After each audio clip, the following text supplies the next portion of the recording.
빅데이터투데이 데일리 픽입니다.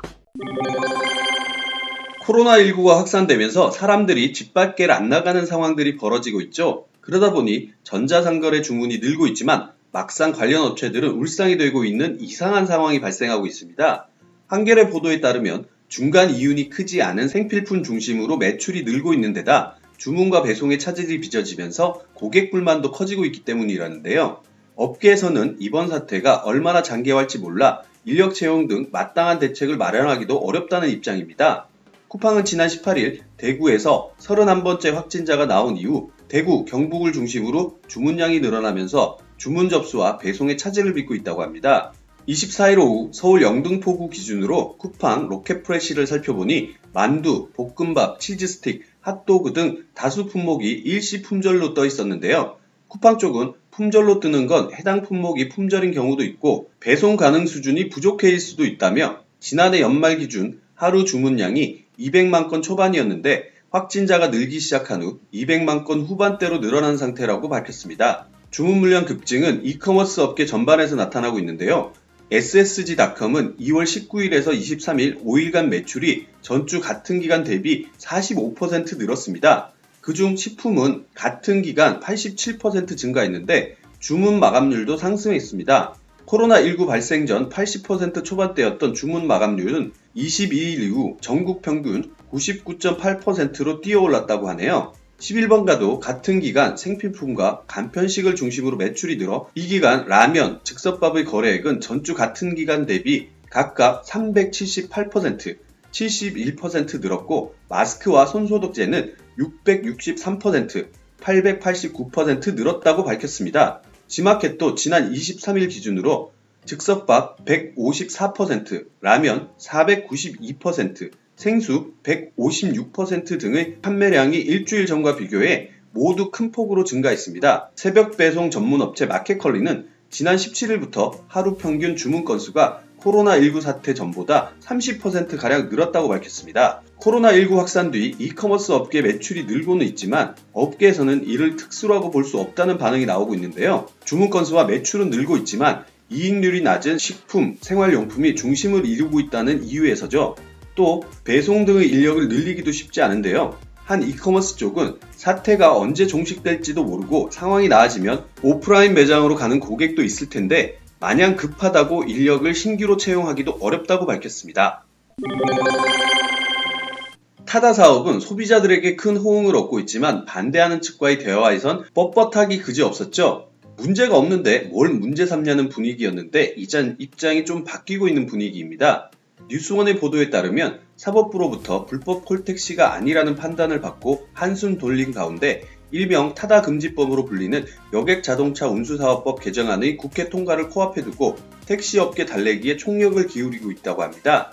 이재용 소카 대표는 페이스북을 통해 타다의 택시와의 상생책은 타다금지법 통과가 아니라 프리미엄 개인 택시 확대, 법인 택시 기사의 타다 드라이버 우대 정책이라며 정부의 잘못된 택시 정책을 우리라도 업그레이드 해보겠다고 강조했습니다. 타다 퇴출을 외치는 택시업계의 반대가 심화됐고 국회에서는 여객법 개정안이 추진되며 벼랑 끝에 내몰렸었죠. 이런 가운데 검찰이 이 대표를 전격 기소해 타다 갈등은 법적 다툼으로 번졌고 사업이 존폐 위기에 처한 바 있습니다. 하지만 지난 19일 자동차 운수사업법 위반 혐의로 기소됐던 타다와 이재용 소카 대표 등은 1심에서 무죄를 선고받았습니다. 타다는 검찰의 항소 가능성과 택시업계의 반발 등 불안감이 상존하는 가운데서도 무죄 판결 직후 사업 확장에 시동을 걸었습니다. 지난 19일을 기점으로 개인 택시, 법인 택시 사업자들이 타다 프리미엄 가입 문의가 이전보다 최대 10배까지 늘어난 것도 영향을 미친 것으로 보입니다. 타다는 자사 서비스 확장을 위한 첫 단계로 택시 업계와의 이해충돌 해결을 우선순위에 뒀는데요.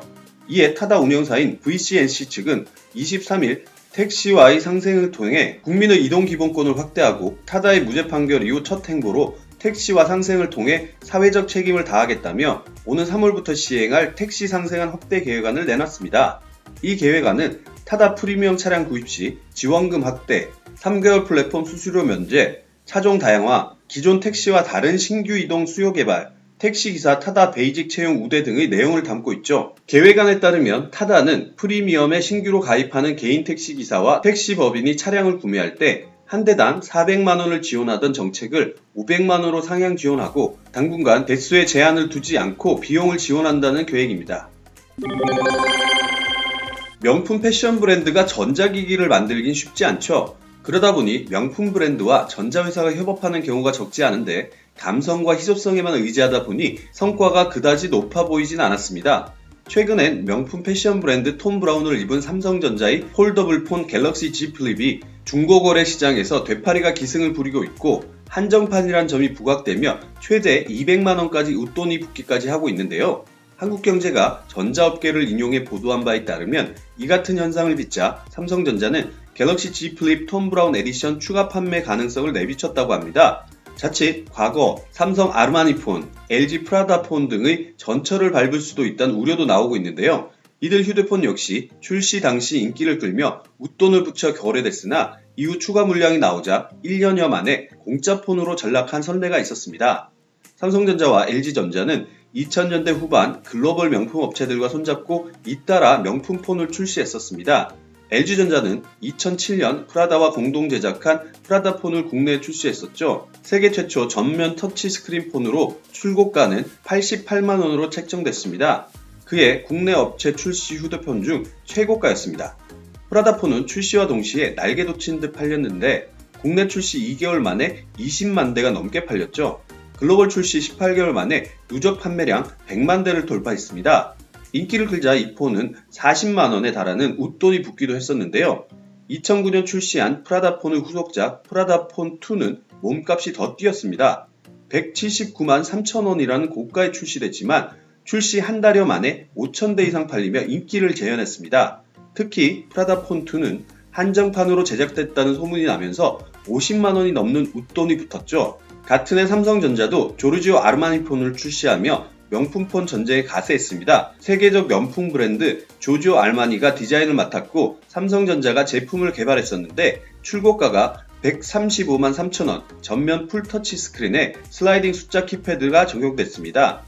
휴대폰 전면부에는 조르지오 알마니 로고를 넣었고 배경화면과 아이콘도 조르지오 알마니가 직접 디자인했습니다. 출시 당일 아르마니 청담점에 폰을 사기 위해 고객 100여 명이 줄을 길게 늘어섰는데 당시 일반 피처폰 가격의 약 3배 수준이었습니다. 하지만 명품폰은 출시 1년을 만에 공짜폰으로 전략했는데 홈쇼핑, 휴대전화 대리점 등에서는 2년 약정을 맺고 프라다폰과 아르마니폰을 공짜 가격에 풀었죠. 갤럭시 Z 플립 톰 브라운 에디션 또한 현재 국내 최대 중고거래 사이트인 중고나라에서 297만원인 제품이 350만원에서 400만원 선에 거래되고 있습니다. 500만원에 판매한다는 글도 여럿 올라왔는데 지난 21일 새벽 삼성닷컴에서 품절 대란이 일어난 직후엔 1000만원에 팔겠다는 글까지 게재됐을 정도죠. 그러자 삼성전자는 갤럭시 Z 플립 톰 브라운 에디션 추가 판매를 검토 중이라고 밝혔는데요.